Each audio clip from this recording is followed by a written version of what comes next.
ISS বা international space station এটি মহাকাশের কঠোর পরিস্থিতিতে 25 বছর অতিবাহিত করেছে এবং এখনও পর্যন্ত এটি আইএসএসে থাকা মহাকাশচারীদের জন্য অবিচ্ছিন্নভাবে অক্সিজেন এবং বিশুদ্ধ জল সরবরাহ করে চলছে।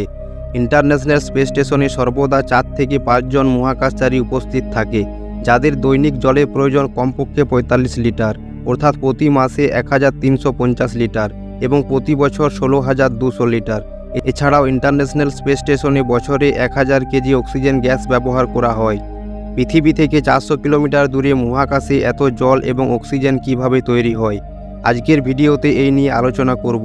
তবে তার আগে যারা এই চ্যানেলটিকে এখনও সাবস্ক্রাইব করেননি, অবশ্যই চ্যানেলটিকে সাবস্ক্রাইব করে রাখুন এই ধরনের ইন্টারেস্টিং ও নলেজেবল ভিডিও দেখার জন্য।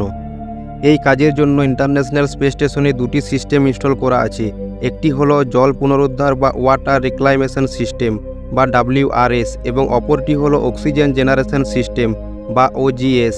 এবার এই সিস্টেমগুলি কিভাবে কাজ করে তা জেনে নেওয়া যাক।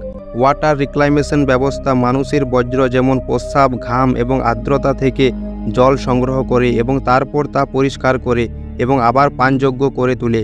মহাকাশচারী ডগলাস ভিলগ একবার বলেছিলেন যে গতকালের কফি পরের দিনের কফি তৈরি করে। WRS সিস্টেম ইন্টারন্যাশনাল স্পেস স্টেশনের বজ্র পদার্থে থাকা জলকে বিশুদ্ধ করে এবং এটিকে পুনর্ব্যবহারযোগ্য করে তোলে।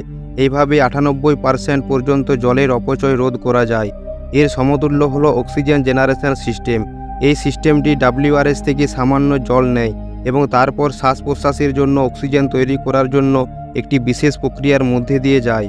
আমরা পঞ্চম শ্রেণীতে ইলেকট্রোলাইসিস নামক এই সহজ প্রক্রিয়াটি অধ্যয়ন করেছি, যার মাধ্যমে জল অক্সিজেন গ্যাস এবং হাইড্রোজেন গ্যাসে রূপান্তরিত হয়। অক্সিজেন গ্যাস শ্বাস প্রশ্বাসের জন্য ব্যবহার করা হয়, তবে হাইড্রোজেন একটি অত্যন্ত বিপজ্জনক এবং দাহ্য গ্যাস যা সেকেন্ডের মধ্যে পুরো আইএসএসকে গ্রাস করতে পারে এবং আগুনের গোলাতে পরিণত করতে পারে। এই হাইড্রোজেন গ্যাসটি শ্বাস নেওয়া হয় না, তবে এটিকে অন্য একটি সিস্টেমে পাঠানো হয় যাকে সাবেটিয়ার সিস্টেম বলা হয়।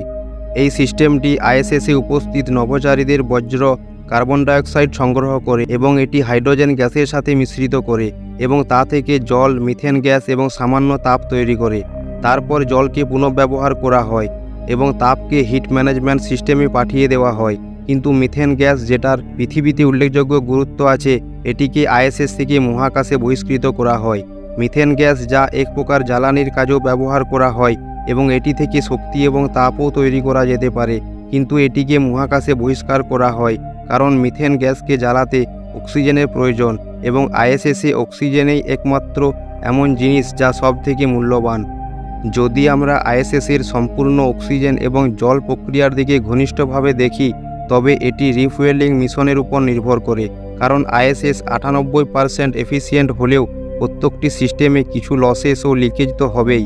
তার জন্য প্রতি 6 মাস বা 1 বছর অন্তর অন্তর জল ও অক্সিজেন পৃথিবী থেকে আইএসএসে পৌঁছানো হয়। এই রিফুয়েলিং মিশনগুলি অত্যন্ত ব্যয়বহুল হয়।